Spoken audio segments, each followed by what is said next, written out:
Многу струја, малку потрошувачи. Колку македонскиот преносен систем е подготвен да се справи со овој нов предизвик, кој се случи поради зголемено производство на струја заради изградбата на фотоволтаици.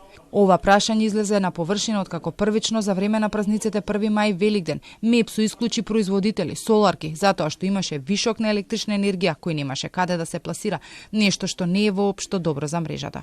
Според објаснувањата на познавачите, овие вишоци се појавија заради зголемено производство од фотоволтаиците, кое се случи откако заврши енергетската криза. Потоа пред 2 недели за време на викенд, во раните утрински часови, пак скоро цела држава остана без електрична енергија повеќе од 1 час. За ова објаснувањето од МЕПСО беше преку едно соопштение во кое наведе дека станува збор за регионален и европски проблем со кој се соочуваат сите преносни системи поради малата потрошувачка на струја во текот на ноќните часови.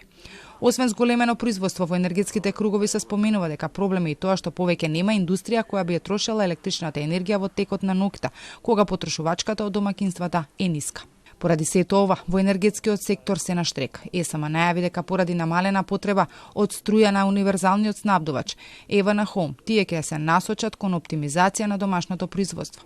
Според моменталните информации, за сега нема најава дека би можело да има исклучувања. Првиот регулатор Бислимовски вели дека МЕПСО ги користи сите механизми кои им биле на располагање. МЕПСО во наредниот период ќе распише тендер за поставување на една поголема таква кондензаторска батерија во Неготино. Така да и тој проблем ќе биде надминат во наредниот период. Сепак, чека да добие и извештај од МЕПСО кој треба да покаже што точно се случило тој викенд кога земјава остана без струја.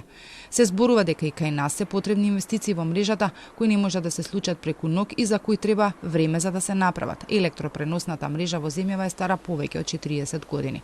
Првично проблемите со вишокот на струја се почувствува во Шпанија, Португалија и делови од Франција, кога милиони жители неколку часа останаа без електрична енергија.